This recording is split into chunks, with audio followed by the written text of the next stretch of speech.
watching One News Channel.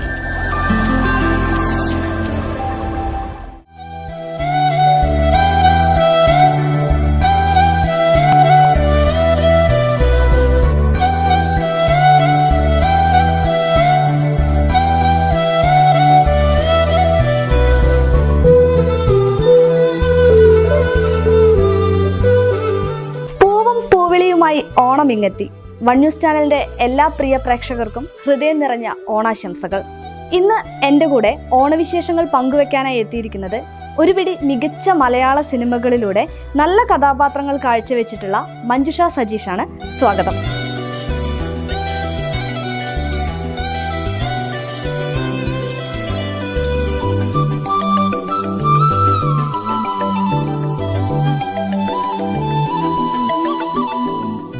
ആദ്യം തന്നെ happy Onam. Thank you so much. One News ചാനലിന്റെ എല്ലാ പ്രേക്ഷകർക്കും എന്റെയും വക ഹാപ്പി ഓണം. അപ്പൊ എന്തായാലും നമുക്ക് ഓണമാണ്. അപ്പോൾ ഓണവുമായി ബന്ധപ്പെട്ട് തന്നെ അങ്ങ് തുടങ്ങാം. അപ്പം ഓണം എന്നൊക്കെ പറയുമ്പോൾ എൻ്റെ ഒരു ഓർമ്മ എന്നൊക്കെ പറയുമ്പോൾ ഒരു കുട്ടിക്കാലത്തെ ഓണത്തെ കുറിച്ചാണ് നമുക്ക് പെട്ടെന്ന് ഓർമ്മ വരുന്നത്.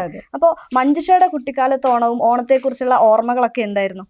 എനിക്കും ഈ പറഞ്ഞ മാതിരി കുട്ടിക്കാലം തന്നെയാണ് നമുക്ക് ഓണം ഓർമ്മകൾ കൂടുതലായിട്ട് പറയാനുണ്ടാവുക. ഇതുപോലെ തന്നെ ഫ്രണ്ട്സുമായിട്ടുള്ള കളികൾ കാര്യങ്ങൾ. പിന്നെ ഞാൻ അങ്ങനെ ഒരുപാട് ഫ്രണ്ട്സ് ഉള്ള ആളൊന്നും ആയിരുന്നില്ല, എന്നാലും നമുക്ക് അതുപോലെ ഊഞ്ഞാലാട്ട് അതിനെ സംബന്ധിച്ച കുറെ കാര്യങ്ങളുണ്ടല്ലോ. അങ്ങനത്തെ കുറെ മെമ്മറീസ് ഉണ്ട്. പിന്നെ ഈ പറഞ്ഞ പോലെ ഫാമിലി ആയിട്ടുള്ള ആഘോഷങ്ങള്, സദ്യ, അങ്ങനത്തെ. പിന്നെ അതിന്റെ ഇടയിൽ നമ്മൾ എന്തെങ്കിലുമൊക്കെ കുരുത്തക്കേടുകൾ ഒപ്പിക്കും, അങ്ങനത്തെ ഓണക്കോടികൾ. അത് അന്നൊക്കെ എന്ന് പറഞ്ഞാൽ ഇന്നത്തെ പോലെയല്ല. ഇന്ന് നമുക്ക് കുട്ടികൾക്ക് നമ്മൾ അവർ പറയുമ്പോഴേക്കും നമ്മൾ ഓണം എന്നില്ല, നമുക്ക് ഓണക്കോടി ഭയങ്കര സ്പെഷ്യലാണ്. ഇന്ന് അവരെന്ത് പറയുമ്പോഴേക്കും നമ്മൾ അപ്പം പോയി വാങ്ങിക്കൊടുക്കും. അതുകൊണ്ട് അവർക്ക് അതിന്റെ ഒരു പ്രാധാന്യം അറിയുന്നുണ്ടാവില്ല. എന്നെയൊക്കെ സംബന്ധിച്ച് എന്റെയൊക്കെ ഒരു ഫാമിലി അറ്റ്മോസ്ഫിയർ വെച്ചിട്ട് ഒരു ഓണക്കോടി കിട്ടുക എന്നൊക്കെ പറഞ്ഞാൽ ഭയങ്കര സന്തോഷം. നമുക്ക് ഭയങ്കര എക്സൈറ്റ്മെന്റ് ആണ്. അതിനുവേണ്ടി കാത്തു നിൽക്കും, എന്താ എനിക്ക് വേണ്ടി വാങ്ങിയത്. അപ്പൊ അങ്ങനത്തെ ഒക്കെ കുറെ ഓർമ്മകളുണ്ട്. 10 ദിവസത്തെ ഒരു ഓണം വെക്കേഷൻ. അതെ, വെക്കേഷൻ. അതെ, ഒരു വെക്കേഷനിലാണ് നമ്മൾ പ്രധാനമായിട്ടും ഓണം. ആ വെക്കേഷൻ മുതൽ അത്തം മുതൽ നമ്മള് ആഘോഷിച്ചു തുടങ്ങും. ആഘോഷിക്കും. പൂക്കളൊക്കെ നമ്മള് പറമ്പുകളിലൊക്കെ പോയി പൂവൊക്കെ പറിച്ചിട്ട് പൂക്കളം ഇടുക, പൂവ് പറിക്കാൻ വേണ്ടിട്ട് രാവിലെ അങ്ങനത്തെ. അതെ അതെ, രാവിലെ റെഡി ആയിട്ട് അതാണല്ലോ നമ്മൾ ആദ്യം ചെയ്യുക. ഇപ്പോഴത്തെ കുട്ടികൾക്ക് എനിക്ക് തോന്നുന്നു അങ്ങനത്തെയൊക്കെ കാര്യങ്ങൾ കുറച്ചും കൂടിയും പറഞ്ഞ് മനസ്സിലാക്കിയിട്ട് അവർക്ക് അവരുടെ എക്സ്പീരിയൻസിൽ കൂടിയും കാരണം അവർക്ക് അതിന്റെ പ്രാധാന്യം, എന്റെ കുട്ടികളാണെന്നുണ്ടെങ്കിൽ അത്രത്തോളം ഒന്നും അവർക്ക് അറിയില്ല. അപ്പൊ ഇപ്പൊ അതും ഇതൊക്കെ വെച്ച് കമ്പയർ ചെയ്യുമ്പോഴാണ്, ഇപ്പൊ ശിശിരെ ചോദിക്കുമ്പോഴാണ് ഞാനും അതിനെ പറ്റി. പിന്നെ അന്നത്തെ പോലെ അല്ലല്ലോ ഇന്ന്. ഇപ്പൊ പൂക്കൾ പറിക്കാൻ കുട്ടികൾ പോകുന്നുണ്ടെന്നുള്ളത് തോന്നുന്നില്ല. ഇല്ല ഇല്ല. അതെ അതെ അതെ, പൂക്കൾ വാങ്ങിക്കാനായിട്ട് കിട്ടുന്നുണ്ട്. പക്ഷെ നമ്മളൊക്കെ കുട്ടിക്കാലത്ത് എന്ന് പറയുമ്പോൾ നമ്മള് ഒരു നീരൊന്നും അത്തം ആവാൻ വേണ്ടി തന്നെ ഒരുപാട് കാത്തിരിക്കും. തലേ ദിവസം ആ ഒരു ചണകം മെഴുകിയിട്ട് പൂക്കൾ ഇടുന്നത്, അതൊക്കെ ഒരു നല്ല ഓർമ്മകളാണ്. നമ്മളെ മണ്ണ് കുഴച്ച് അതൊക്കെ ഉണ്ടാക്കി, അതെ, ഈ അരിയൊക്കെ ഇതാക്കി, അതൊക്കെ കുട്ടികൾക്ക് എനിക്ക് തോന്നുന്നു ഒരുപാട് മിസ് ചെയ്യുന്നു. അതൊക്കെ ഒരുപാട് നഷ്ടപ്പെട്ടു. ഞാൻ ഈ പറഞ്ഞ പോലെ കുട്ടികളെ അങ്ങനത്തെ സംഭവങ്ങളൊക്കെ പറഞ്ഞ് മനസ്സിലാക്കാൻ ശ്രമിക്കാറുണ്ട്. ഇപ്പൊ പിന്നെ അധികം എനിക്ക് തോന്നുന്നു ഈ മൊബൈൽ ഫോണൊക്കെ വന്നതോടുകൂടി അതിലങ്ങോട്ട് ഒതുങ്ങി പോവുകയാണ് എല്ലാവരും. അങ്ങനത്തെ കുറച്ച് പ്രശ്നങ്ങളുണ്ട്. ഇതൊക്കെ നമ്മളെ സംബന്ധിച്ച് നമ്മളെ ആ തലമുറ ആഘോഷിക്കുന്ന, ഓർമ്മയിൽ സൂക്ഷിക്കുന്ന കാര്യങ്ങളാണ്. ഇപ്പൊ ഓണത്തിന്റെ ഒരുക്കങ്ങളൊക്കെ എവിടെ വരെ എത്തി? എന്തായി കാര്യങ്ങള്? നന്നായിട്ട് പോണു. ഈ പറഞ്ഞ പോലെ ഒരു പുതിയ മൂവി ചെയ്യാൻ പറ്റി. ഷൈനികത്തിന്റെ ഹാല് എന്ന് പറഞ്ഞിട്ടൊരു മൂവി ചെയ്യാൻ പറ്റി. അപ്പൊ അതിന്റെ ഷൂട്ട് ഇപ്പൊ ജസ്റ്റ് കഴിഞ്ഞതേ ഉള്ളൂ. ഷൈനികത്തിന്റെ മൂവിയാണ്. അതെ, അതിന്റെ ഷൂട്ടിങ്ങും കാര്യങ്ങളൊക്കെ കഴിഞ്ഞു. കോഴിക്കോടായിരുന്നു ലൊക്കേഷൻ. അതിപ്പോ ജസ്റ്റ് കഴിഞ്ഞു. പിന്നെ മാളികപ്പുറത്തിന് ശേഷം ഒരു ചെറിയൊരു ബ്രേക്ക് വന്നിരുന്നു അല്ലേ? എനിക്കൊന്ന് ആദ്യമായിട്ട് വന്നത് 2006 രസതന്ത്രത്തിലൂടെ സിനിമ ഒരു മേഖലയിലേക്ക് വരുന്നത്. എങ്ങനെയായിരുന്നു അതിലേക്കുള്ള ഒരു കടന്നുവരവ്? അതിലേക്കുള്ള കടന്നുവരവ് എന്നൊക്കെ പറഞ്ഞ ഭയങ്കര സംഭവമാണ്. കാരണം ഞാനീ പറഞ്ഞ പോലെ ഒരു സാധാരണ ഏറ്റവും ഗ്രാമപ്രദേശത്ത് അങ്ങനെ ഒരു അറ്റ്മോസ്ഫിയറിൽ വളർന്ന ഒരാളാ. അപ്പോൾ ഈ പറഞ്ഞ പോലെ നമുക്ക് സിനിമ എന്നൊക്കെ പറഞ്ഞാൽ ഈ ഒരു സ്ക്രീനിൽ കണ്ടിട്ടുള്ളൊരിത് എന്നല്ലാതെ ഭയങ്കര എക്സൈറ്റ്മെന്റ്. എൻ്റെ ഉള്ളില് പാട്ടിനോടാണെങ്കിലും ഡാൻസിനോടാണെങ്കിലും ഒക്കെ ഒത്തിരി താല്പര്യം ഉണ്ടായിരുന്നു. പക്ഷെ എനിക്ക് പഠിക്കാനൊന്നും പറ്റിയിട്ടുണ്ടായിരുന്നില്ല. എപ്പോഴും പാട്ടുകൾ കേൾക്കുക, സിനിമകൾ കാണുക, ബ്ലാക്ക് ആൻഡ് വൈറ്റ് സിനിമകളൊക്കെ ഒത്തിരി. ഇപ്പൊ പറഞ്ഞാൽ വിശ്വസിക്കുമോ എന്ന് എനിക്കറിയില്ല, ഒത്തിരി ഞാൻ കാണാറുണ്ടായിരുന്നു. എൻ്റെ അമ്മയ്ക്ക് അതായിരുന്നു ഭയങ്കര ഇഷ്ടം. അപ്പൊ അമ്മയുടെ കൂടെ ചേർന്ന് ഞാനിങ്ങനെ ഒരുപാട് പ്രേം നസീർ സാറിന്റെ, ഷീലാമ്മയുടെ ഒക്കെ ഒത്തിരി സിനിമകൾ കണ്ടിട്ടുണ്ട്. അപ്പൊ ആ ഒരു ഇഷ്ടം ഉള്ളിൽ എവിടെയോ എനിക്കും അഭിനയിക്കാൻ പറ്റിയിരുന്നെങ്കിൽ എന്നൊരു ആഗ്രഹം ഉണ്ടായിരുന്നു. പക്ഷെ ആരെങ്കിലും പറഞ്ഞാൽ നമ്മളെ കളിയാക്കും ആരോടെങ്കിലും ഷെയർ ചെയ്താ. അപ്പൊ ഈ പറഞ്ഞ പോലെ ഒരു മാസികയിൽ ഞാൻ വളരെ യാദൃശികമായിട്ട് സത്യനന്ദിക്കാട് സാറിന്റെ അഡ്രസ്സും ഫോൺ നമ്പറും എനിക്ക് കിട്ടി. അപ്പൊ ഞാൻ വെറുതെ രസത്തിന് വേണ്ടിയിട്ട് 2 ഫോട്ടോസ് സാർ എനിക്കിങ്ങനെ അഭിനയിക്കാനൊക്കെ ആഗ്രഹമുണ്ട് പറഞ്ഞിട്ട് അയച്ചു. ഒരു 3-4 ദിവസം കഴിഞ്ഞപ്പോഴേക്ക് സാർ വിളിക്കുകയും ചെയ്തു. മഞ്ജു ഒന്ന് വരൂ, നമുക്ക് ജസ്റ്റ് ഒന്ന് സംസാരിക്കാം, പറ്റിയ ക്യാരക്ടർ ഉണ്ടെങ്കിൽ നമുക്ക് ചെയ്യാന്ന് പറഞ്ഞു. അങ്ങനെ ഞാൻ പോയി അദ്ദേഹത്തിനെ തൃശ്ശൂർ വെച്ച് കണ്ടു. ഇതുപോലെ അഭിനയിപ്പിച്ച് നോക്കുക അല്ലെങ്കിൽ ഒരു ഓഡിഷൻ നടത്തുന്ന പോലെ അങ്ങനെയൊന്നും ചെയ്തിട്ടുണ്ടായിരുന്നില്ല. സാറ് ജസ്റ്റ് വീട്ടിലെ കുറച്ച് കാര്യങ്ങൾ എന്നോട് ചോദിച്ചു, എന്നിട്ട് പറഞ്ഞു നമുക്കൊരു സംഭവം ചെയ്യാം എന്ന് പറഞ്ഞിട്ട് അങ്ങനെ. സാറ് വിളിച്ചപ്പം എന്താണ് ആ ഒരു നിമിഷത്തിൽ തോന്നിയിരുന്നത്? ഞാൻ എന്നെ ആരോ പറ്റിക്കാന്ന് ഞാൻ പറയുകയും ചെയ്തു, എന്നെ ആരോ പറ്റിക്കില്ലേ. പിന്നെ ആ ശബ്ദം ഒരുപാട് ഇന്റർവ്യൂകളിൽ കേട്ട് നമുക്ക് പരിചയമുണ്ട്. നല്ല മനുഷ്യനെ പറ്റിക്കാൻ പറ്റിയല്ല സാർ സത്യനന്ദിക്കാട് പറഞ്ഞു. അപ്പൊ ആ രസതന്ത്രത്തില് മോഹൻലാൽ സാറിന്റെ ഇതായിട്ടാണ് അഭിനയിച്ചിട്ടുണ്ടായിരുന്നത്. അപ്പൊ ആ ഒരു സാറിന്റെ കൂടെ അഭിനയിച്ച എനിക്ക് കോമ്പിനേഷൻ ഉണ്ടായിരുന്നില്ല. പിന്നെ ഭരത് ഗോപി സാർ ആ കല്യാണത്തിന്റെ സീനായിരുന്നു. ഒരു ദിവസം എനിക്ക് വർക്ക് ഉണ്ടായിരുന്നുള്ളൂ. അവര് വരുന്നു, ഗിഫ്റ്റ് തരുന്നു. അപ്പൊ നമ്മള് കുറച്ച് ഇമോഷണൽ ആയിട്ട് എവിടെ ചെറിയ എവിടെയെന്നൊക്കെ ചോദിച്ചിട്ട് കുറച്ച് കരഞ്ഞിട്ടുള്ള കുറച്ച് സംഭവങ്ങൾ. ലാലേട്ടനെ കോമ്പിനേഷൻ ഉണ്ടായിരുന്നില്ല, പക്ഷെ എനിക്ക് കണ്ട് സംസാരിക്കാനൊക്കെ പറ്റി. പിന്നീട് എനിക്കൊന്ന് കഥ തുടരുന്നു തുടങ്ങി ഒരുപാട് കുറെ മൂവീസ് ചെയ്തു. വിനോദയാത്ര, ഇന്നത്തെ ചിന്താവിഷയം, ഭാഗ്യദേവത, കഥ തുടരുന്നു, പിന്നെ ഞാൻ പ്രകാശിനൊക്കെ എത്തിയപ്പോഴേക്കും എന്റെ മാരേജ് ഒക്കെ കഴിഞ്ഞ് കുട്ടികളൊക്കെ ആയിട്ടുണ്ടായിരുന്നു. അപ്പൊ ചെറിയൊരു ബ്രേക്ക് വന്നിട്ടുണ്ടായിരുന്നു. പക്ഷെ എന്നാലും അദ്ദേഹത്തിന് കുറെ സിനിമകളിലെ നല്ലൊരു ഭാഗമാവാൻ പറ്റിയിട്ടുണ്ട്. ആ ഒരു സിനിമകളിലൂടെയൊക്കെ ഉള്ള ഒരു എക്സ്പീരിയൻസ് എന്തായിരുന്നു? ഒരുപാട് സിനിമകളിൽ അഭിനയിച്ചില്ല, അതിലൂടെയൊക്കെയുള്ള ഒരു എക്സ്പീരിയൻസ്. അതെ, ഞാൻ തുടക്ക സമയത്ത് എനിക്ക് നമ്മളെ ഈ സിനിമ ഫീൽഡ് എന്ന് പറയുന്ന ഒരു പുതിയ കാര്യമായതുകൊണ്ട് നമ്മൾ ഇങ്ങനെ ഒന്ന് ഒതുങ്ങി നിൽക്കുമായിരുന്നു. കാരണം എങ്ങനെയാണ് നമ്മളൊരു അപ്രോച്ച് ചെയ്യുക ഇത് എന്നുള്ള. അപ്പൊ സാറിന്റെ തന്നെ ഫിലിംസിലാണ് ഞാൻ അധികവും കോൺസെൻട്രേറ്റ് ചെയ്തിട്ടുണ്ടായിരുന്നത്. പിന്നെ എനിക്ക് തോന്നുന്ന ഭാഗ്യദേവതയൊക്കെ എത്തിയപ്പോഴേക്കാണ് എനിക്ക് കുറച്ചും കൂടി ഇത്തിരിയും കൂടിയുള്ള കുറച്ച് കഥാപാത്രങ്ങൾ, അതിൽ ഇന്നസെന്റിന്റെ മോളായിട്ട്, പിന്നെ കഥ തുടരുന്ന ആ ക്യാരക്ടറാണ് ലളിത ചേച്ചിന്റെ മോളായിട്ട്. അത് നല്ലൊരു ക്യാരക്ടറായിരുന്നു. കുറച്ചേ ഉള്ളൂ എന്നുണ്ടെങ്കിലും എപ്പോഴും ഇപ്പൊ കൂടി കഥ തുടരുന്നൂല് പൂജാരിയുടെ കൂടെ ഒളിച്ചോടി പോണ ആളല്ലേ എന്ന് ചോദിക്കണ. ആ ഒരു പാട്ട് നിവേദ്യം സിനിമയിലതാണെങ്കിലും ആ ഒരു പാട്ട് കേട്ടാൽ മലയാളികൾക്ക് ഓർമ്മ വരുന്നത് മഞ്ജുഷേനെയാണ്. ആ ഒരു സീനാണ് പെട്ടെന്ന്, മഞ്ജുഷ എന്ന് പറയുമ്പോൾ പെട്ടെന്ന് ആ ഒരു സീനാണ് എല്ലാവർക്കും ഭയങ്കര ഇഷ്ടമുള്ള ഒരു സീനായിരുന്നു. ആ ഒരു ലളിത ചേച്ചിന്റെ മകളായിട്ട് അഭിനയിച്ച ആ ഒരു സീൻ, ലളിത ചേച്ചി ആ ഒരു ഡയലോഗ്, ആ ഒരു ലളിത ചേച്ചിന്റെ കൂടെയുള്ള ആ ഒരു ഇതൊക്കെ എങ്ങനെയുണ്ടായിരുന്നു? ലളിത ചേച്ചിയെ ഞാൻ ആദ്യമായിട്ട് കാണുന്നത് ഭാഗ്യദേവതയുടെ സെറ്റിൽ വെച്ചിട്ടാ. അപ്പൊ അന്ന് എന്താന്ന് വെച്ചാൽ അന്നത്തെ ഒരു ഗുണം കാരവാൻ ഒന്നുമില്ല. അപ്പൊ എല്ലാ ആർട്ടിസ്റ്റുകളും ലൊക്കേഷനിൽ അങ്ങോട്ടും ഇങ്ങോട്ടും സംസാരിച്ചുകൊണ്ടേയിരിക്കും. അപ്പൊ ഇവരൊക്കെ ആയിട്ട് നമുക്ക് ഒന്നും കൂടി മിങ്കിൾ ചെയ്യാൻ പറ്റും. അവരുടെ ഒരു സ്വന്തം ആളെ പോലെ നമുക്ക് അവർക്കും ഫീൽ ചെയ്യും, നമുക്ക് ഫീൽ ചെയ്യും. ഇന്നൊക്കെ എന്ന് പറഞ്ഞാൽ ഒരു ഷോട്ട് കഴിഞ്ഞ് അപ്പൊ കാരവാനിൽ പോകും, റെസ്റ്റ് ചെയ്യും. ആ ഷോട്ടിന്റെ സമയത്ത് മാത്രമേ നമ്മൾ പുറത്തിറങ്ങുള്ളൂ. മിങ്കിൾ ചെയ്യുന്ന കുറവാണ്. അപ്പൊ ലളിത ചേച്ചിയായിട്ട് പെട്ടെന്ന് തന്നെ കൂട്ടായിരുന്നു. ആ സിനിമ കഴിഞ്ഞു ഉടനെ എനിക്ക് പിന്നെ പാപ്പിയപ്പച്ച, അതിലും ലളിത ചേച്ചി ഇന്നസെന്റിന്റെ മോളായിട്ട്, അതിലെനിക്ക് ഒരു 1.5 മാസം അവരുടെ കൂടെ ദിലീപേട്ടന്റെ അനിയത്തിയായിട്ട്. ആ ഒരു ഇത് എങ്ങനെയുണ്ടായിരുന്നു? ആ ഒരു സെറ്റിൽ അനുഭവങ്ങൾ എങ്ങനെയോ? അതിലൊക്കെ പറയുകയാണെങ്കിൽ എനിക്ക് മൊത്തത്തിൽ പറയാനുള്ളത് എന്റെ എക്സ്പീരിയൻസ് ഫുൾ മണ്ടത്തരങ്ങൾ എനിക്ക് പറ്റി. ഫുൾ മണ്ടത്തരങ്ങൾ എന്ന് പറഞ്ഞാൽ ഞാനിങ്ങനെ ആലോചിക്കും, എനിക്കും എങ്ങനെയാണ് ഞാൻ അന്ന് പ്രത്യേകിച്ച് ദിലീപേട്ടൻ, ധർമ്മജേട്ടൻ അതില് ഫസ്റ്റ് വന്നിട്ട് അവരുടെയൊക്കെ കൂടെ നമ്മള് അബദ്ധങ്ങൾ പറ്റിയിട്ട് അത് അവരറിയും കൂടി ചെയ്താൽ പിന്നെ അത് നോക്കണ്ട, ഫുൾ കളിയാക്കലായിരിക്കും. അപ്പൊ എനിക്കാണെങ്കിൽ ഇത് തുടർച്ചയായി പറ്റിക്കൊണ്ടിരിക്കുമ്പോ ലളിത ചേച്ചി ഇത് ഓരോന്ന് നോക്കി വെക്കും. ഞാൻ എന്തൊക്കെ അബദ്ധങ്ങൾ ചെയ്തിട്ടുണ്ടെന്ന് ഇവരൊക്കെ വരുമ്പോ ഒക്കെ പറഞ്ഞു കൊടുക്കും. അപ്പൊ അതിന്റെയൊക്കെ ട്രോള് നമുക്ക് കിട്ടിക്കൊണ്ടിരിക്കും. അപ്പൊ ആ സെറ്റിലൊക്കെ വളരെ രസകരമായ അനുഭവം. പിന്നെ കാവ്യേന ആദ്യമായിട്ട് കാണുന്നതും ഞങ്ങൾക്ക് സീൻസ് കോമ്പിനേഷൻ സീൻസ് ഉണ്ടായിരുന്നു. അപ്പൊ കാവ്യശേഷിയായിട്ടുള്ള ഒരു ഇത് എങ്ങനെയായിരുന്നു? നല്ല എക്സ്പീരിയൻസ് ആയിരുന്നു. നമ്മളോടൊക്കെ നല്ല കൂട്ടായിരുന്നു. ഒരു വേറെ വലിയൊരു ഹീറോയിനാണ് ഞാൻ, നിങ്ങളോടൊന്നും ഞാൻ മിണ്ടില്ല അങ്ങനത്തതൊന്നുമില്ല.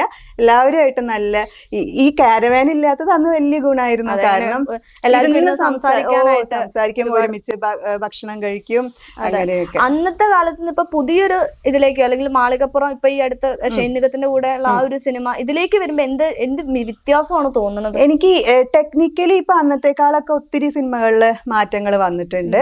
എനിക്ക് തോന്നുന്നത് സംസാരം കുറഞ്ഞു എന്നുള്ളൊരു വ്യത്യാസം. ഷോട്ടിന്റെ സമയത്തൊക്കെ നമ്മൾ കാണുന്നു, എല്ലാവരോടും സംസാരിക്കണമെന്നുണ്ട്. പക്ഷെ ഞാൻ എന്താന്ന് വെച്ചാൽ എവിടെ ചെന്നാലും എല്ലാവരുമായിട്ടും അറ്റാച്ച്ഡ് ആവും. ഇപ്പൊ ഈ ഹാല് എന്ന് പറഞ്ഞ ലൊക്കേഷനിൽ നമ്മളെ മറിമായം ടീം, നിയാസ് ബക്കർ, പിന്നെ റിയാസ്, എല്ലാവരുമായിട്ടും വളരെ കൂട്ടായിരുന്നു. ഞാൻ അധികം ലേഡീസ് ഉണ്ടായിരുന്നില്ല ഞാൻ ചെയ്യുന്ന സമയത്ത്. അപ്പൊ എല്ലാവരുമായിട്ട് സംസാരിക്കും കുറെ. പിന്നെ നമുക്ക് അവിടുന്ന് പോരുന്ന സമയത്ത് ഭയങ്കര മിസ്സിങ് ആവും. ഒരു 1.5 ആഴ്ച നമ്മൾ വീട്ടിൽ വന്നു കഴിഞ്ഞാൽ അവരെയൊക്കെ മിസ് ചെയ്യും. പിന്നെ ഇടയ്ക്ക് വിളിച്ചിട്ട് കോണ്ടാക്ട് മെയിൻറ്റെയിൻ. പുതിയ സിനിമയില് ഷൈനികത്തിന്റെ കൂടെ കോമ്പിനേഷൻ, ഷൈനികത്തിന്റെ ഒരു ഫാമിലി മെമ്പർ ആയിട്ടാണ്. കോമ്പിനേഷൻ സീൻ ഞങ്ങൾക്ക് അങ്ങനെ ഉണ്ടായിരുന്നില്ല. എന്നാലും ഷൈനെ ഞാൻ ഈ ലൊക്കേഷനിൽ വെച്ചിട്ടാണ് ആദ്യമായിട്ടാണല്ലോ അല്ലെ? അതെ. ഷൈനികത്തിന്റെ കൂടെയുള്ള ഒരു എക്സ്പീരിയൻസ് എങ്ങനെയാണ്? നല്ല ഇതായിരുന്നു. നമ്മൾ എല്ലാവരോടും ഒരു റെസ്പെക്റ്റും ഒരു ജാടയില്ല. എല്ലാവർക്കും നല്ലൊരു ലൊക്കേഷൻ ആയിരുന്നു, ജാടയില്ല. അപ്പൊ തന്നെ നമുക്കൊരു മനസ്സിനൊരു സമാധാനം. കാരണം ഇനിയിപ്പോ എത്രയൊക്കെ സിനിമകൾ നമ്മൾ ചെയ്തിട്ടുണ്ട് പറഞ്ഞാലും ഒരു ലൊക്കേഷനിൽ ചെല്ലുമ്പോൾ നമുക്ക് ഭയങ്കര ടെൻഷൻ. ഐശ്വര്യ ഏതാണാവോ ആൾക്കാരൊക്കെ എങ്ങനെയാണ്, അങ്ങനത്തെ ഇതുണ്ട്. അപ്പൊ ഇവരൊക്കെ നമ്മളോട് നന്നായി പെരുമാറുമ്പോഴാണ് നമുക്ക് മനസ്സിനൊരു ആശ്വാസം കിട്ടുക. ആ ഇതിൽ നോക്കുമ്പോൾ നല്ല തന്നെയായിരുന്നു. പിന്നെ അതുപോലെ എനിക്ക് തോന്നുന്നത് എൻ്റെ മനസ്സിൽ എല്ലാ ആക്ടേഴ്സായിട്ട് വർക്ക് ചെയ്തിട്ടുണ്ടെങ്കിലും ചില ആക്ടേഴ്സിന് നമുക്ക് മനസ്സിൽ മറക്കാൻ പറ്റാത്ത ഇത് പറഞ്ഞ ഫഹദ് ഫാസിലിന്റെ കൂടെ ഞാൻ പ്രകാശൻ ചെയ്തിട്ടുണ്ടായിരുന്നു. എനിക്ക് ഭയങ്കര റെസ്പെക്റ്റും ഒരു ഇതും തോന്നിയത്, ഭയങ്കര ഡൗൺ ടു എർത്ത് പറയില്ലേ നമ്മളോട്. അപ്പൊ ഞാൻ ജസ്റ്റ് സാറിനോട് പറഞ്ഞു, സാർ എനിക്ക് ഫഹദിനെ ഒന്ന് പരിചയപ്പെടണമെന്നുണ്ട്, സത്യൻ സാറാണല്ലോ, അപ്പൊ ഒന്ന് പരിചയപ്പെടുത്തി തരുമോ ചോദിച്ചു. ഞാൻ അടുത്തേക്ക് ചെന്ന് അദ്ദേഹം ഇരിക്കുകയായിരുന്നു. അപ്പൊ പെട്ടെന്ന് എണീറ്റ് എന്നിട്ട് പറഞ്ഞു, പരിചയപ്പെടേണ്ട ആവശ്യമില്ല, കഥ തുടരുന്നതിൽ ഒളിച്ചോടി പോണ ആളല്ലേ, എനിക്കറിയാം.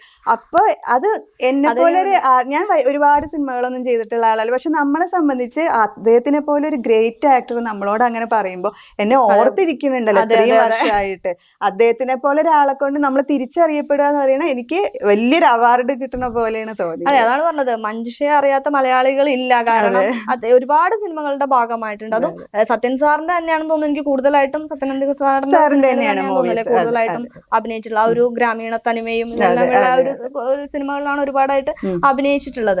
അപ്പോൾ അതുകൊണ്ട് തന്നെ മലയാളികൾക്ക് എല്ലാവർക്കും ഞാൻ ഈ പറഞ്ഞ പോലെ തന്നെ ആ ഒരു നിവേദ്യത്തിലെ പാട്ട് കേൾക്കുമ്പോൾ തന്നെ ആ ഒറിജിനൽ സീനിന് പകരം ഈ ഒരു കഥ തുടരുന്ന ഒരു സീനാണ് പെട്ടെന്ന് മനസ്സിലേക്ക് വരുന്നത്. ഉഷക്കുട്ടി സീനാണ്, ആ ഒരു ഓട്ടോയും അതുപോലെ തന്നെ KP ലളിത ചേച്ചി, ആ ഒരു സീനാണ് ഓർമ്മ വരുന്നത്. നമുക്ക് തിരിച്ച് ഓണവിശേഷങ്ങളിലേക്ക് തന്നെ വരാം. ഇപ്പോഴത്തെ വീട്ടിലെ ഒരു ഓണം കാര്യങ്ങൾ, ഓണാഘോഷങ്ങളൊക്കെ എങ്ങനെയാണ്? വീട്ടില് ഇനിയിപ്പോ എന്തായാലും വെക്കേഷൻ ആണല്ലോ ആ സമയത്ത്. ഓണം ഡേയ്സ് എന്ന് പറഞ്ഞാൽ പ്രധാനമായിട്ടും നമ്മൾ വീട്ടിൽ തന്നെയാണ് സ്പെൻഡ് ചെയ്യാറ്. ഈ പറഞ്ഞ കുട്ടികളെയൊക്കെ കുട്ടികളെ ഞാൻ പറയുന്നു വേണ്ടി ഇപ്പൊ അവര് എന്തായാലും പൂക്കളൊക്കെ എടുത്ത് പൂക്കളിടാനും ഒക്കെ ഉത്സാഹമാണ് എല്ലാവർക്കും. അപ്പോ പിന്നെ ഇങ്ങനെ ഓണക്കോടി എന്തായാലും നമ്മൾ ഓണക്കോടി വാങ്ങിക്കൊടുക്കും. അങ്ങനെയൊക്കെ വീട്ടിൽ തന്നെ ആയിരിക്കും. മഞ്ജുഷയുടെ സ്വന്തം വീട് നിലമ്പൂരാണ്. ഇവിടെ ഒറ്റപ്പാലം കീഴൂരാണ് ഹസ്ബൻഡിന്റെ വീട് ഇവിടെ. അപ്പൊ എന്തായാലും നിലമ്പൂരിലെ ഓണാഘോഷവും ഇവിടുത്തെ ഓണാഘോഷവും തമ്മിൽ വ്യത്യാസമുണ്ടോ? നിലമ്പൂര് എന്ന് പറഞ്ഞ ഞാൻ പറഞ്ഞില്ലേ അത്രയും വർഷങ്ങൾക്ക് മുന്നുള്ളതാണ്. അപ്പോ നമുക്ക് ഒന്നും കൂടി ഒരു ഓർമ്മകൾ ഉണ്ടാവും. നമ്മളെ കുട്ടിക്കാലല്ലേ, ഒരുപാട് ഫ്രണ്ട്സ് കാര്യങ്ങൾ അങ്ങനത്തെ ഇതിൽ പോവും. ഇവിടെ എന്ന് പറഞ്ഞാൽ നമ്മളിപ്പോ ഫാമിലി ആയിട്ട് സെറ്റിൽഡ് ആയി. നമുക്ക് പിന്നെ ഇനിയിപ്പോ നമ്മളെ കുട്ടികളെ എങ്ങനെയാണ് അങ്ങനത്തെ കാര്യങ്ങളാണല്ലോ. അപ്പൊ ആ ഒരു വ്യത്യാസം തലമുറകളുടെ വ്യത്യാസം. കുട്ടികൾക്ക് പൂക്കളം ഒരുക്കാനും എല്ലാം താല്പര്യം, നല്ല ഉത്സാഹമാണ്. അതെ, എന്നെക്കാളും ഇപ്പൊ നമുക്ക് എന്താ വെച്ചാൽ ഇപ്പൊ കുടുംബിനി ആവുക എന്ന് പറഞ്ഞാൽ നമുക്ക് വീട്ടിലെ കുറെ കാര്യങ്ങൾ ഉണ്ടാവും. അപ്പൊ പിന്നെ കുട്ടികൾ തന്നെയാണ് അങ്ങനത്തെ കാര്യങ്ങളൊക്കെ ശ്രദ്ധിക്കുക. മഞ്ജുഷയുടെ ഒരു ഒഴിവ് സമയങ്ങൾ ആനന്ദകരമാക്കുന്നത് എങ്ങനെയാണ്? എന്തൊക്കെയാണ് ഹോബീസ്? പാട്ട് കേൾക്കുക. പാട്ട് പാടുന്നു പറഞ്ഞല്ലോ അല്ലെ? അയ്യോ അത്രയ്ക്കൊന്നും പാടില്ല. പാട്ട് എന്റെ മൂത്ത മോള് നന്നായിട്ട് പാടും. രണ്ടാമത്തെ ആളിപ്പോ പഠിക്കുന്നുണ്ട്. പക്ഷെ എനിക്ക് തോന്നുന്നത് അവരുടെക്കാളൊക്കെ പാടുന്നുണ്ടെങ്കിൽ കൂടുതലായിട്ട് പാട്ട് ആസ്വദിക്കാറ് ഞാനാണ്. എപ്പോഴും ഇപ്പൊ എന്തെങ്കിലും ജോലി ചെയ്യണമെങ്കിലൊക്കെ ബാക്ക്ഗ്രൗണ്ടിൽ മ്യൂസിക് ഇങ്ങനെ വന്നുകൊണ്ടിരിക്കുക. ഉറങ്ങുമ്പോഴാണെന്നുണ്ടെങ്കിലോ പാട്ട് കേൾക്കും. എങ്ങനത്തെ പാട്ടുകളോടാണ് ഇഷ്ടം? മെലഡിയോടാണ് കൂടുതലായിട്ട്. ഞാൻ പറഞ്ഞ അന്നത്തെ ആ ഒരു ഇതുപോലെ പഴയ പാട്ടുകളോടാണ് കൂടുതലായിട്ട് ഇഷ്ടം വരുന്നത്. പിന്നെ അതേപോലെ തന്നെ ഫാമിലിയെ കുറിച്ച് പറഞ്ഞില്ല, ഫാമിലിയിൽ ആരൊക്കെയുണ്ട്, എന്തൊക്കെയാണ്? ഇപ്പൊ ഇവിടെ ഞങ്ങള് ജോയിന്റ് ഫാമിലിയാണ്. ഹസ്ബൻഡ്, ഞാൻ, കുട്ടികള്, പിന്നെ അച്ഛൻ, അമ്മ, ഹസ്ബൻഡിന് ഒരു അനിയനുണ്ട്, അനിയൻ, വൈഫ്, മോൻ. ഞങ്ങൾ എല്ലാവരും ഒരുമിച്ച് ഒരു വീട്ടിലാണ്. കുട്ടികളൊക്കെ പഠിക്കുക? കുട്ടികൾ ഒരാള് 8th പിന്നെ രണ്ടാമത്തെ ആളും അനിയന്റെ മോനും 4th അവരൊരു ക്ലാസ്സിലാണ്. പേരെന്താണ് കുട്ടികളുടെ? മധുമിത്ര പാർവതി, വലിയ പേരാ. മധുമിത്ര പാർവതി, രണ്ടാമത്തെ ആള് ശിവമിത്ര പാർവതി. മധുമിത്ര പാർവതി, ശിവമിത്ര പാർവതി. പിന്നെ അനിയന്റെ മോൻ അമർ സൂര്യ. അപ്പൊ ഇവര് 3 പേരാണ് ഒരു ഗ്യാങ് ആയിട്ടുള്ളത്. കുട്ടികൾക്കാരെ പേരൊക്കെ സജസ്റ്റ് ചെയ്ത് തരായിരുന്നു? അമ്മയ്ക്ക് മധുമിത എന്നിടണമെന്നുണ്ടായിരുന്നു, ഡെലിവറി കഴിഞ്ഞാണ്. അപ്പൊ ഞാൻ ഇങ്ങനെ ചെറിയൊരു വ്യത്യാസം എവിടെയെങ്കിലും ആലോചിച്ചപ്പോ മധുമിത്ര എന്നാക്കാതെ വെച്ചു. അപ്പൊ ഞാൻ പ്രാർത്ഥിച്ചിട്ടുണ്ടായിരുന്നു, ഇങ്ങനെയൊക്കെ ഒരു പ്രാർത്ഥന ആരെങ്കിലും നടത്തുമെന്ന് അറിയില്ല, ദേവിയുടെ ഒരു പേരെന്തെങ്കിലും ഇടാവുന്നത്. അപ്പൊ പാർവതി ഒപ്പം ചേർത്തു, അങ്ങനെ ഒരു പേര്. ഞാൻ അധികം കേട്ടിട്ടില്ല, ഞാൻ കേൾക്കാത്തൊരു നല്ല ഭംഗിയുള്ള 3 പേരുകൾ. ഹസ്ബൻഡിന്റെ പേരെന്താണ്? സജീഷ്. എന്താണ് ഹസ്ബൻഡ് എന്താ വർക്ക് ചെയ്യുക? ബാങ്കിൽ വർക്ക് ചെയ്യണം, ആക്സിസ് ബാങ്കിൽ. അതെ, ബാങ്കിലാണ് വർക്ക് ചെയ്യുന്നത്.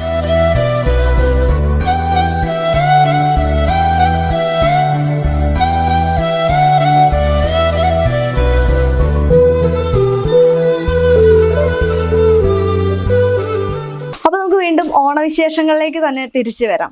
അപ്പൊ ഈ ഇപ്പൊ ഒരുപാട് സിനിമകളിൽ അഭിനയിച്ചു. ആ സിനിമാ സെറ്റുകളിലൊക്കെ എപ്പോഴെങ്കിലും ഓണാഘോഷ സമയത്ത് ഏതെങ്കിലും ഒരു സെറ്റുകളിലൊക്കെ ഉണ്ടായിരുന്നോ, അല്ലെങ്കിൽ എന്തെങ്കിലും ആഘോഷങ്ങൾ ഉള്ള സമയങ്ങൾ ഉണ്ടായിരുന്നോ?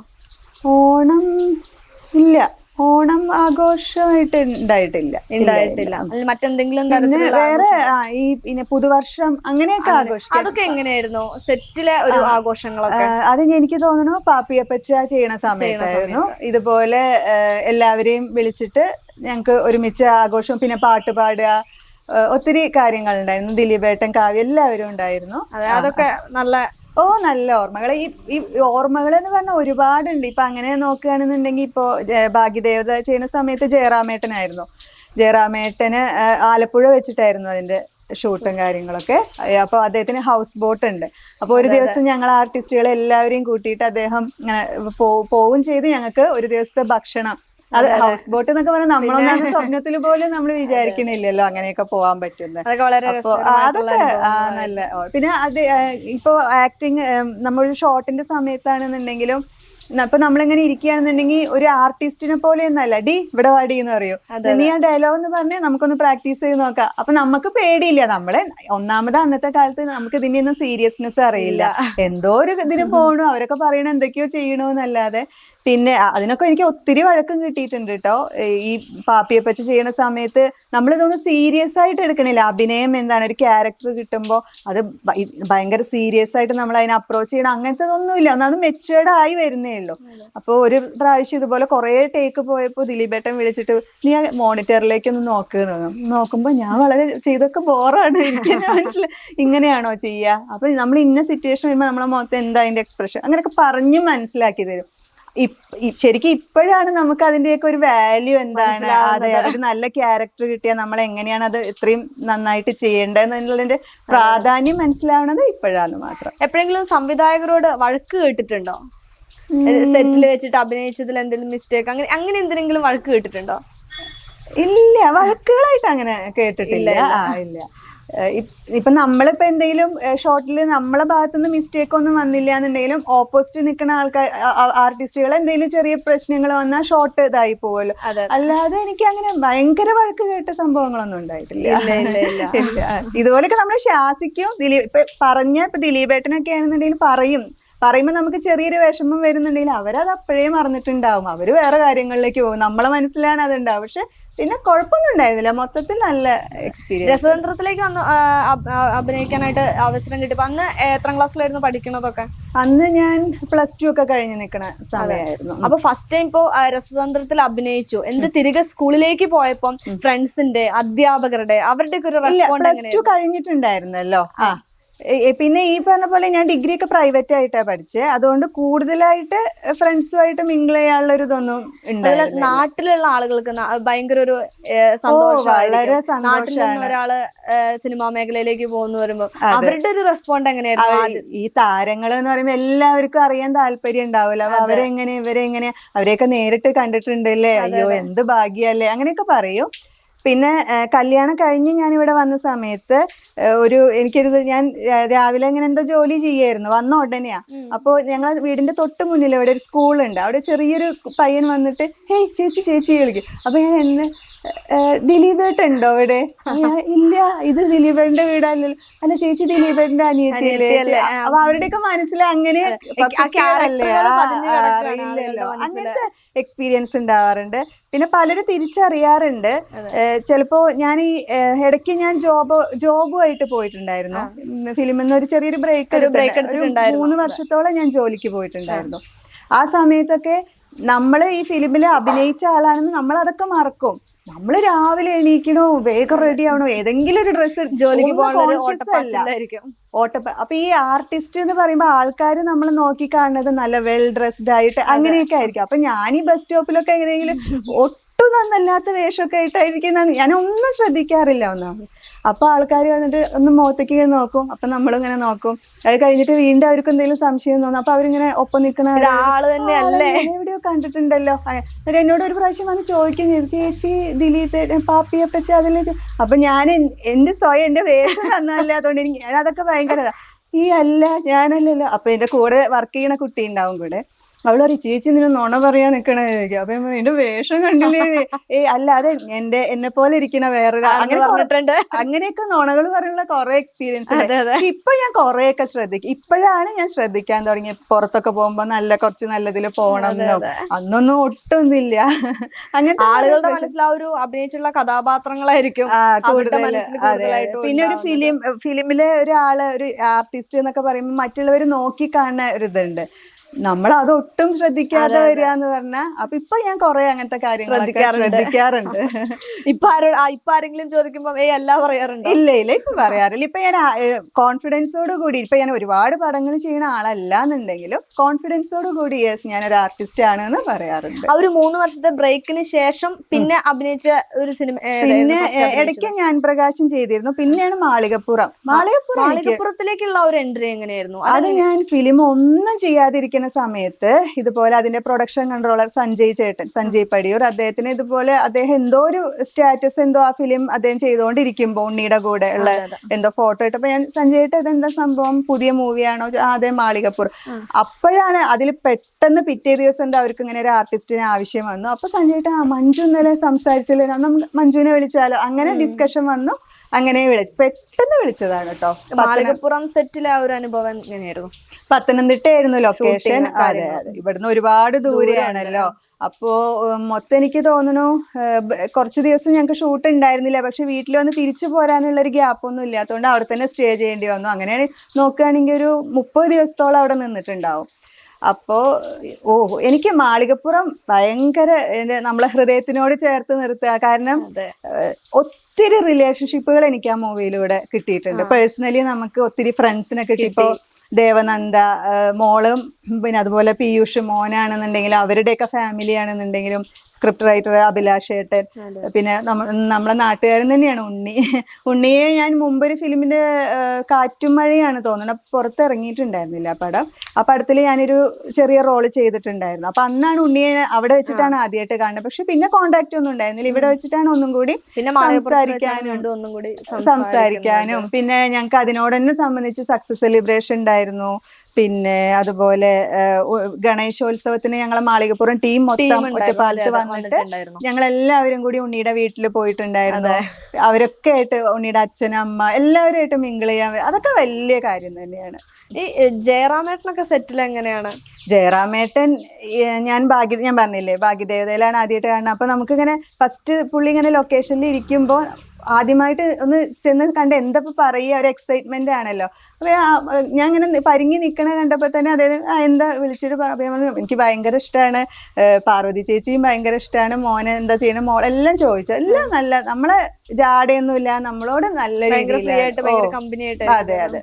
അതുപോലെ മമ്മൂക്ക കേട്ടോ, മമ്മൂക്ക ഞാൻ ഇതുപോലെ ഒരു പടത്തിൽ ചെയ്തിട്ട് ലൗഡ് സ്പീക്കർ എന്ന് പറഞ്ഞ പടം, അതില് ഹീറോയിന്റെ കൂട്ടുകാരിയായിട്ടാണ് ഞാൻ ചെയ്തത്. അപ്പോൾ അങ്ങനെ ഒരു സംഭവത്തിൽ മമ്മൂക്ക അങ്ങനെ വരുമ്പോൾ നമുക്ക് എന്തോ ഒരു വലിയൊരു ആർട്ടിസ്റ്റ് അല്ലേ, ഉള്ളിൽ ഇങ്ങനെ ടെൻഷൻ. അപ്പോൾ അദ്ദേഹത്തിന് ഞങ്ങളെ കൂടെ കോമ്പിനേഷൻ സീൻ ഉണ്ടായിരുന്നില്ല. അപ്പൊ ഞാനും ഹീറോയിൻ ഒരു അന്യഭാഷ നടിയായിരുന്നു. അപ്പൊ ഞങ്ങൾ തമ്മിൽ ഇങ്ങനെ ജയരാജ് സാർ ഇങ്ങനെയാണ് ചെയ്യേണ്ടത് അങ്ങനെയാണ് ചെയ്യേണ്ടത് പറഞ്ഞു തരുമ്പോ നമ്മളെ ശ്രദ്ധ മുഴുവൻ ഇവിടെയാ. മമ്മൂക്ക അവിടെ വന്നിട്ട് അങ്ങോട്ട് ഇരുന്നു, കസേരയിട്ട് അവിടെ ഇരുന്നു. അപ്പൊ നമുക്ക് ടെൻഷൻ ആവാൻ തുടങ്ങി. ഈശ്വരൻ നമ്മൾ തെറ്റിക്കുകയാണെങ്കിൽ അദ്ദേഹം എന്തെങ്കിലും വിചാരിക്കുമോ, ഈശ്വരൻ പൊട്ടത്തരാവുമല്ലോ എനിക്കൊക്കെ പറ്റിയെന്നൊക്കെ ഇങ്ങനെ.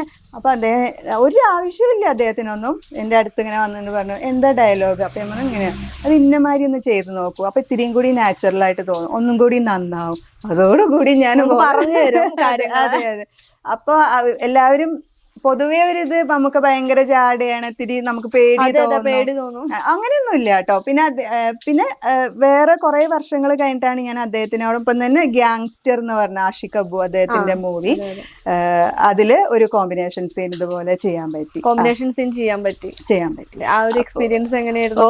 ഞാൻ ഇത് നമ്മൾ കുറെ വർഷം പക്ഷെ പിന്നെയൊക്കെ ഓരോ പടങ്ങളുടെ സെറ്റിലൊക്കെ വെച്ച് കാണുമ്പോഴും അദ്ദേഹം ചിരിക്കും, തലയാട്ട് എവിടെയോ കണ്ട മുഖപരിചയം അദ്ദേഹത്തിനും ഉണ്ട്. പിന്നെ നമ്മൾ ഈ പറഞ്ഞ പോലെ തന്നെ നമ്മളവിടെ ചെല്ലും, വിശേഷങ്ങൾ ചോദിക്കും, പിന്നെ പേടിയില്ലല്ലോ. നമ്മളവിടെ എല്ലാവരും ഭയങ്കര കൂളാണ്. അതെ അതെ, നന്നായിട്ട് തന്നെയാണ് സംസാരിച്ചിട്ടുള്ളതൊക്കെ. അതെ. പിന്നെ വീണ്ടും നമുക്ക് ഓണവിശേഷങ്ങളിലേക്ക് വരുവാണെങ്കിൽ, ഓണത്തിന് ഇപ്പൊ നമുക്ക് പ്രധാനമായിട്ട് നോക്കുകയാണെങ്കിൽ സദ്യവട്ടങ്ങളാണ്. ഓണം എന്ന് പറയുമ്പോൾ നമുക്ക് പായസം, അതുപോലെ തന്നെ മറ്റ് സദ്യവട്ടങ്ങൾ തുടങ്ങിയ കാര്യങ്ങളാണ്. എങ്ങനെയാണ് സദ്യ ഒരുക്കുന്നതിനോടൊക്കെ, ഭക്ഷണമൊക്കെ പാകം ചെയ്യാനൊക്കെ? ഭക്ഷണം ഞാൻ പാചകം ചെയ്യുന്ന ഞാൻ ഭയങ്കര മിടുക്കിയല്ല, അത്യാവശ്യം എന്തെങ്കിലുമൊക്കെ ഉണ്ടാക്കും. ഇവിടെയൊക്കെ അധികം കുക്കിംഗ് ഒക്കെ അമ്മ തന്നെയാണ് ചെയ്യാറ്. നമ്മള് പച്ചക്കറി അരിഞ്ഞെടുക്കുക അങ്ങനത്തെ.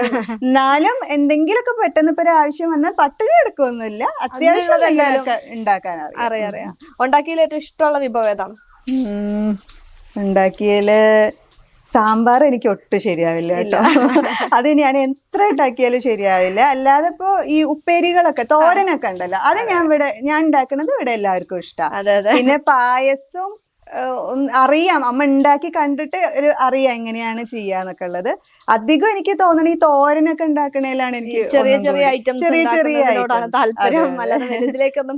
അതെ അതെ. ഇപ്പൊ പായസങ്ങളിലൊക്കെ ഏറ്റവും ഇഷ്ടപ്പെട്ട പായസം ഏറ്റവും ഇഷ്ടം സേമിയ പായസം. പാലട എന്റെ മൂത്ത മോൾക്കൊക്കെ പാലടാന്ന്. എനിക്കൊന്ന് പാലടയാണ് ഇവിടെ ഞാനിവിടെ വന്നതിന് ശേഷം എല്ലാ ഫംഗ്ഷനും കൂടുതലും പാലടയാണ്. അപ്പൊ നമുക്കത് ഇടയ്ക്കിടയ്ക്ക് ഇപ്പൊ ബർത്ത്ഡേ അങ്ങനെ എന്തുണ്ടാകുമ്പോഴും നമ്മൾ തന്നെയല്ലേ ഉണ്ടാക്കുക, മടുക്കും. അപ്പൊ ഇടയ്ക്ക് സേമിയ പായസം വയ്ക്കുമ്പോ അതന്നെയാണ് കൂടുതൽ ഇഷ്ടം. അപ്പൊ എന്തായാലും ഇത്രയും സമയം ഞങ്ങളുമായിട്ട് ഓണവിശേഷങ്ങളെല്ലാം പങ്കുവെച്ചു. അപ്പൊ ഈ ഒരു ഓണനാളില് എന്താണ് പ്രേക്ഷകരോട് പറയാനുള്ളത്? പ്രേക്ഷകരോട് പറയാൻ ഒത്തിരി സന്തോഷം. ഒരുപാട് നാളുകൾക്കാണ് ശേഷമാണ് ഞാൻ ഇതുപോലെ ഒരു ഇന്റർവ്യൂ അറ്റൻഡ് ചെയ്യണേ. ശിശിര, എനിക്കൊരു ഇന്റർവ്യൂ പോലെ അല്ല തോന്നി, നമ്മളെ വീട്ടിലിരുന്ന് സംസാരിക്കണ പോലെ തോന്നിയുള്ളൂ. എന്തായാലും ഇനി വരുന്ന പുതിയ പ്രോജക്റ്റുകൾക്കും എല്ലാവരുടെയും അനുഗ്രഹം ഉണ്ടാവണം, സപ്പോർട്ട് ഉണ്ടാവണം. വൺ ന്യൂസ് ചാനലിന്റെ എല്ലാ പ്രേക്ഷകർക്കും ഒരിക്കൽ കൂടി എൻ്റെ ഹൃദയം നിറഞ്ഞ ഓണാശംസകൾ. Thank you.